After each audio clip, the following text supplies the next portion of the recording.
Big boss season 10 ನಂತರ ಕರ್ನಾಟಕದ crush ಎಂದು ಪ್ರಸಿದ್ಧಿ ಪಡೆದ ಸಂಗೀತ ಇತ್ತೀಚೆಗಷ್ಟೇ ಬಿಗ್ ಬಾಸ್ ಶೋ ಮುಗಿಸಿ ಹೊರಬಂದು ಸಾಕಷ್ಟು ಅಭಿಮಾನಿ ಬಳಗವನ್ನ ಸಂಪಾದಿಸಿದ್ದಾರೆ. ಬಿಗ್ ಬಾಸ್ ಯಶಸ್ಸಿನ ನಂತರ ನಟಿ ಸಂಗೀತ ಶೃಂಗೇರಿ ಸದ್ಯಕ್ಕೆ ಮಾರಿಗೋಲ್ಡ್ ಚಿತ್ರದ ಮೂಲಕ ಅಭಿಮಾನಿಗಳನ್ನ ರಂಜಿಸಲು ಮುಂದಾಗಿದ್ದಾರೆ. ದಿಗಂತ್ ಮತ್ತು ಸಂಗೀತ ಶೃಂಗೇರಿ ಜೋಡಿಯಾಗಿ ನಟಿಸಿರುವ ಈ ಚಿತ್ರದ ಟೀಸರ್ ಬಿಡುಗಡೆಗೊಂಡಿದೆ.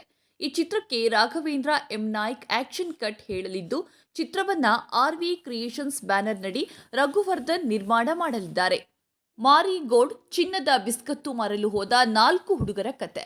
ಚಿತ್ರದುರ್ಗ, ಬೆಂಗಳೂರು, ಸಕಲೇಶಪುರ ಮತ್ತಿತರ ಕಡೆ ಚಿತ್ರೀಕರಣ ಮಾಡಲಾಗಿದೆ. ಕೋವಿಡ್ ನಂತರದ ಬೆಳವಣಿಗೆಗಳು ಚಿತ್ರ ವಿಳಂಬಕ್ಕೆ ಕಾರಣವಾಯಿತು. ಮಾರ್ಚ್ನಲ್ಲಿ ತೆರೆಗೆ ಬರುತ್ತೇವೆ ಎಂದು ನಿರ್ದೇಶಕರು ತಿಳಿಸಿದ್ರು. ನಟ ದಿಗಂತ್ ನನ್ನ ಬಾಲ್ಯದ ಕ್ರಶ್. ಅದನ್ನು ಅವರಿಗೂ ಹೇಳಿದ್ದೇನೆ. ಈ ಚಿತ್ರದಿಂದ ನನ್ನ ಸುಮಾರು ವರ್ಷದ ಕನಸು ನನಸಾಗಲಿದೆ ಎಂದು ಸಂಗೀತ ಹೇಳಿಕೊಂಡಿದ್ದಾರೆ.